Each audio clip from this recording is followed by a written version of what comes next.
રાજકોટમાં કોંગ્રેસની વિશાળ રેલી યોજાઈ છે, જેમાં ચૌધરી ગ્રાઉન્ડથી કલેક્ટર કચેરી સુધી પગપાળા રેલી કાઢવામાં આવી હતી। મોંઘવારી, ડ્રગ્સ અને બેરોજગારી સહિતના મુદ્દે ઉગ્ર વિરોધ કરવામાં આવ્યો। રેલીમાં કોંગ્રેસના કાર્યકારી પ્રમુખ લલિત કગથરા, ધારાસભ્ય નૌશાદ સોલંકી સહિતના આગેવાનો ઉપસ્થિત રહ્યા અને મોટી સંખ્યામાં કોંગ્રેસના નેતાઓ અને કાર્યકર્તાઓ સાથે જ એનએસયુઆઈના યુવાઓ જોડાયા।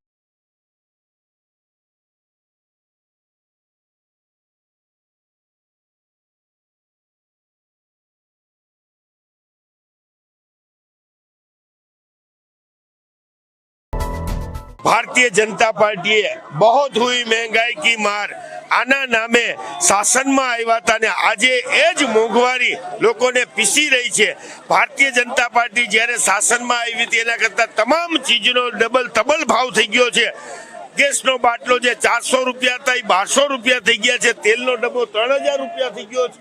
आमा गरीब माना जीवे केवी रीते जो एज तमे जोई नहीं सकता। कांग्रेस संगठित है, पूरी ताकत थी लड़ी रही है।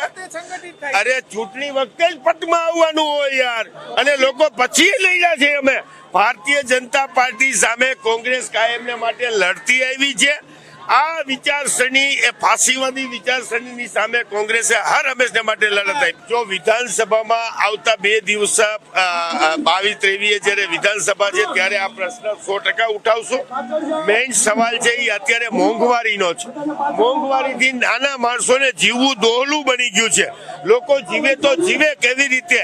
ઓલા ગીતની જેમ હાય રે માર ગઈ મોંઘવારી, अब तो जिए कैसे? કારણ કે કેજરીવાલનું કામ ઈ છે, એને જીરો છે, જીરો અત્યારે અમે હજી 64 છે। કેજરીવાલની કોઈ સ્થિતિ એવી નથી કે એને ગુજરાતમાં સ્ટેન્ડ મળે। કોણ શું કરે છે એનાથી અમને કોઈ મતલબ નથી। કોંગ્રેસનો એક એક કાર્યકર્તા ગુજરાતીઓની લડાઈ લડી રહ્યો છે અને માત્ર આજથી નહીં સતત લડાઈ લડી રહ્યો છે। ચૂંટણીની મોસમ આવે અને રાતોરાત કોઈ ઉતરી આવીને કોઈ વાત કરે એના ઉપર હું ટીકા કરવા માંગતો નથી, પરંતુ જે પ્રકારે ગુજરાતી આજે એ મોંઘવારીની માર સહન કરી રહ્યો છે, દેશની ગૃહિણીઓને અત્યારે રસોઈ કેમ કરવી એ અત્યારે એને સમસ્યા છે। આજે પેટ્રોલ ડીઝલના ભાવ આસમાને પહોંચ્યા છે, ત્યારે આ મોંઘવારીની માર સામે અત્યારે કોઈ લડી રહ્યું છે તો કોંગ્રેસનો કાર્યકર્તા લડી રહ્યો છે। અને આવનાર સમયની અંદર ગુજરાતની જનતા આ વખતે કોંગ્રેસ ઉપર વિશ્વાસ મૂકી અને ભાજપને ભગાડવાની છે। અને કોંગ્રેસ પણ વચન આપે છે કે કોંગ્રેસની સરકાર બનતાની સાથે જ ગુજરાતની જનતાને મોંઘવારીના ત્રાસમાંથી છોડવામાં આવે।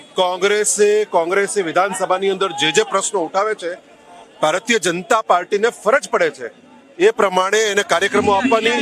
આજે કોંગ્રેસે જે પ્રકારે આક્રમક થઈને મુદ્દા ઉઠાવ્યા એના કારણે ભારતીય જનતા પાર્ટીને આખી એની સરકાર બદલવી પડી છે।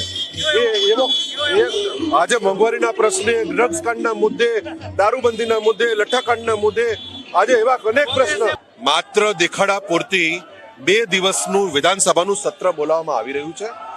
અને અમને સમાચાર છે ત્યાં સુધી આ લોકોએ સંવિધાનની ઉપર ઉઠીને પ્રશ્નોત્તરી કાળ પણ રદ કરી નાખ્યો છે અને એમની અંદર અમુક સરકારી બિલો લાવી આગલા દિવસે લાવી અને એક કે પ્રકારે બિલો પસાર કરાવી અને વિધાનસભાની કાર્યવાહીનું સત્ર આ લોકો પૂર્ણાહુતિ કરશે। પરંતુ તેમ છતાં અમે એમને એમ કરવામાં સફળ થવા દઈશું નહીં। પૂરી મજબૂતાઈથી અમે આ વિધાનસભાની અંદર મોંઘવારીનો પ્રશ્ન હોય, ડ્રગ્સ કાંડનો પ્રશ્ન હોય, લટ્ટાકાંડનો પ્રશ્ન હોય, જે પ્રકારે ગુજરાતની અંદર અત્યારે લોકો આત્મહત્યા કરી રહ્યા છે એ મુદ્દે સજ્જડ લડત આપીશું।